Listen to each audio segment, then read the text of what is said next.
नमस्कार, आप देख रहे हैं न्यूज 18 बिहार झारखंड का डिजिटल प्लेटफॉर्म। दुनिया की खबर में आपका स्वागत है। शाह पहलवी के शासनकाल में ईरान और अमेरिका के अच्छे संबंध थे और इसीलिए ऊर्जा संबंधी जरूरतों के लिए परमाणु कार्यक्रम शुरू करने में अमेरिका ने ईरान की मदद भी की।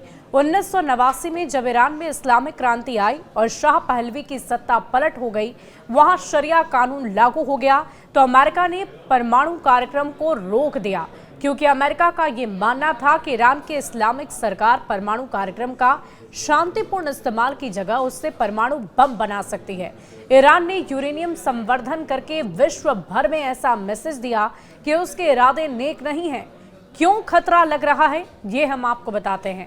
अंतर्राष्ट्रीय परमाणु ऊर्जा एजेंसी IAEA का मानना है कि ईरान का परमाणु कार्यक्रम सिर्फ नागरिक उद्देश्यों के लिए नहीं है।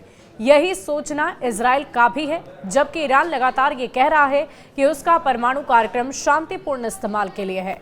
IAEA का कहना है कि परमाणु को लेकर ईरान की तरफ से अप्रसार समझौते का उल्लंघन किया गया है, ना ही वो यूरेनियम संवर्धन से जुड़े सवालों का जवाब दे रहा है।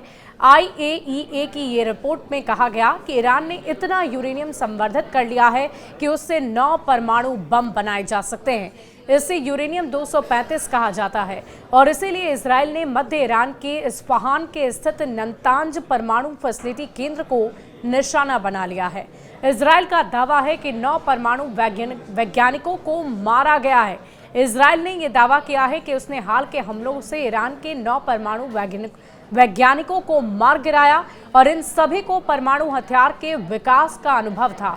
इजराइल ने रिएक्टर भौतिकी विशेषज्ञ अबद अल हामिद मिनौशर, परमाणु इंजीनियरिंग विशेषज्ञ फेरुद्दीन अब्बासी, अहमद रजा, जोल्फागरी दरियानी, भौतिकी विशेषज्ञ मोहम्मद मेहदी तेहरानसी, मंसूरी असगरी, अमीर हसन फकाही, रासायनिक इंजीनियरिंग विशेषज्ञ मोटा लेवी जादे, सैयद बर्जी, इंजीनियर बखाई के मार गिराने का दावा किया है।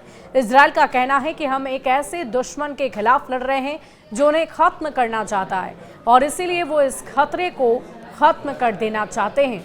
तो अब आप ये समझिए कि एक तरफ जहां ईरान की तरफ से परमाणु बम बनाए जाने को लेकर लगातार कवायद की जा रही है, तो दूसरी तरफ ईरान का ये भी कहना है कि हमारे 9 परमाणु विशेषज्ञों को इजराइल के अटैक में मारा गया है।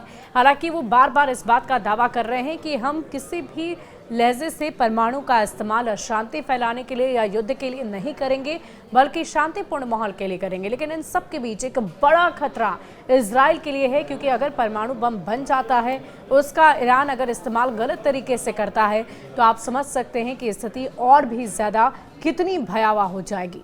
आपका इस बारे में क्या कहना है, लिखकर ज़रूर बताइएगा। शुक्रिया।